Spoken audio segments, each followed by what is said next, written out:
आज बात ना शादी को लेकर भारत के 90% लोगों की मानसिकता पे ही करेंगे।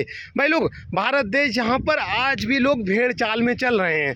भेड़ चाल कुछ इस कदर है कि आज भी अगर लड़का देखने जाती है कोई फैमिली, तो फिर वो देखती है कि लड़के की ज़मीन कितने बीघा है, ठीक है ना। ये नहीं देखती कि लड़का का स्वभाव क्या है, लड़के की मानसिकता क्या है, लड़का करना क्या चाहता है, ठीक है ना। बहनों समझो, भाइयों समझो, अगर लड़के की ज़मीन 50 बीघा भी है और लड़का अय्यास है, ठीक है ना, उसे गुरूर है अपने बाप की ज़मीन पर, तो वो एक दिन ऐसा आएगा जो 50 बीघा की 50 बीघा खा जाएगा अपने अय्यासी के चलते या अपने नशेबाजी के चलते। तो मेरा ये पर्सनल मानना है कि भारत के लोगों को थोड़ा समझदार बनना पड़ेगा। वो अपनी बच्चों का अगर बेहतर जीवन चाहते हैं तो सबसे पहले लड़के का वो देखो ना, व्यक्तिगत विचारधारा क्या है उसकी, वो सोचता कैसे है, वो करना क्या चाहता है। भाई पैसा आज नहीं है, पैसा कल कमा लेगा, पर उसकी मानसिकता तो होनी चाहिए पैसा कमाने वाली। मानसिकता ही उसकी उड़ाने वाली है तो सब खत्म कर देगा। नंबर 2, आजकल भाई लोग बहुत सारे लड़के या ज़्यादातर लड़के प्रेशर में शादी कर रहे हैं। प्रेशर कैसा भाई लोग, कि शादी कर ले वरना शादी ना होगी। क्यों? क्योंकि भारत में 48% लड़कियां हैं, 52% लड़के हैं। तो भाई लोग प्रेशर में शादी नहीं करने का, क्योंकि प्रेशर में शादी करोगे, मैंने अभी 2 लड़कियों से मना की थी शादी के लिए, वो इसलिए की है भाई, क्योंकि अगर मैंने आज शादी कर ली प्रेशर में उनकी गलतियों को इग्नोर मार के, तो 1 साल बाद सब खत्म हो जाएगा, और सब खत्म हो जाएगा तो भाई पैसा लगता है शादी में, ठीक है ना। तो प्रेशर में शादी मत करो, पूरा खुल के बात करो, क्लियरिटी के साथ बात करो, क्योंकि हमारे सनातन में शादी मतलब 7 जन्मों का बंधन होता है। 7 जन्मों को तो छोड़ ही दो, पर 1 जन्म का तो बंधन होता है। पर ये भेड़ चाल में चल रही आजकल की जनता, जिसने एल्यूमनी भी समझ लिया, जिसने डिवोर्स भी समझ लिया, वहाँ पर शादी इतना आसान नहीं है। तो शादी करना है भाई लोग या बहन लोग, तो क्लियरली लड़के से या लड़की से बात करो, ठीक है ना। उसका जो भी अतीत रहा कोई दिक्कत नहीं है, उसको इग्नोर मार देंगे हम, लेकिन उसका जो वर्तमान है वो हमारे लिए होना चाहिए यार। निष्ठा के साथ तुम लड़कों को भी रहना चाहिए, निष्ठा के साथ लड़की को भी रहना चाहिए, क्योंकि यही हमारा सनातन है, यही हमारा भारत देश और यही हमारी संस्कृति। और तीसरा भाई लोग, प्रेशर में किसी के नहीं आना। अगर तुम 25 से 28 प्लस हो गए हो फॉर एग्जांपल, जैसे मैं यार, ठीक है ना, तो बहुत सारे लोगों के निगेटिव कमेंट आएंगे, क्योंकि ये दुनिया है और इस दुनिया का काम है बोलना। तुम नीचे जाओगे तो लोग बोलेंगे उल्टा सीधा, तुम थोड़ा ऊपर डाल जाओगे तो लोग बोलेंगे तुम्हारे पीठ से, तो अच्छा बोलेंगे फिर भी, लेकिन पीछे से बोलेंगे 2 नंबर का काम कर रहा है क्या, गिरेगा एक दिन। और भाई अगर तुम बहुत कामयाब हो गए ना, तो लोग तालियां बजाएंगे, बस लोगों की बोलती कभी बंद नहीं होगी, लोगों का काम है बोलना।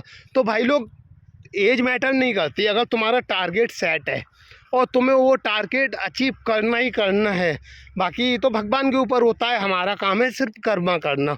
तो कर्मा अगर तुम निष्ठा के साथ कर रहे हो, और तो प्रेशर मत लेना भाई किसी का भी। ये सब वो हैं जो भेड़ चाल में चलने वाले व्यक्ति की, भेड़ चाल कुछ इसका था, हे भगवान शादी करा दो एक लड़की से। भाई तुम्हारा अगर ज़िंदगी का गोल कुछ नहीं है और तुम शादी कर रहे हो, तो काहे ही कर रहे हो, क्योंकि जो तुम्हारे माँ बाप से तुम्हें मिला वही तुम अपने बच्चों को दोगे, बच्चे पैदा करोगे दबा के, और फिर उनको खिलाओगे जो खुद खा रहे हो, ठीक है ना। चटनी रोटी चाहे मटर पनीर जो समझ लो, अच्छी अच्छी शिक्षा नहीं दे पाओगे। शिक्षा का स्तर हालांकि अच्छा होना चाहिए, ये मेरा पर्सनल मानना है। सरकारी कॉलेज में भी अच्छी पढ़ाई होनी चाहिए, वो तभी हो पाएगी जब लोकल एरिया के बड़े बड़े अधिकारियों के बच्चे सरकारी कॉलेजों में पढ़ेंगे, ठीक है। तो उसको साइड में रखते हैं, तो तुम शिक्षा अच्छी दे नहीं पाओगे, फिर तुम मेरा एक ही सपना रह जाएगा कि इसकी शादी कर दें और हम भी गंगा नहा लें। तो भाई बहनों, बच्चे, एक तो जनसंख्या रोको, थोड़ा बच्चे कम पैदा करो, और इतने बच्चे पैदा करो जो उनको अच्छी एक दिशा और दशा दे पाओ। मैं ये नहीं बोल रहा कि सबके बच्चे डॉक्टर इंजीनियर बनेंगे, ठीक है ना, पर उनको एक अच्छे मार्गदर्शन देना हर माता पिता का परम कर्तव्य होता है, ठीक है ना। शादी कोई समझौता नहीं होती। शादी एक बहुत बड़ी जिम्मेदारी होती है। इस जिम्मेदारी को समझना पड़ेगा भारत के प्रत्येक नागरिक को, और माँ बाप को भी थोड़ा समझना पड़ेगा कि बंदे की मानसिकता क्या है, ये जानना ज़रूरी है, ना कि उसकी कितनी बीघा ज़मीन है जी। ठीक है ना। तो बस यही था आज का ज्ञान भाई लोग। मैं तो प्रेशर में नहीं आने वाला किसी के। मैं अगर ऐसे ही रहता हूँ, अगर मेरे नसीब में या मेरे कर्मा में कुछ ऐसे ही रहना है तो मैं ऐसे ही रहूँगा। लेकिन अगर किसी से भी मेरी शादी की बात होती है तो मैं बात तो उससे क्लियरली करूँगा, जो भी तेरा अतीत था उसको भूल जा। अगर मेरे साथ में रहना है तो वर्तमान में कुछ गलतियां नहीं होनी चाहिए। बाकी मैं भी उसको प्रॉमिस करूंगा कि भाई मैं तेरे अलावा किसी को नहीं देखूंगा, ना ही हमारा सनातन है, ना ही मैं देखता हूँ।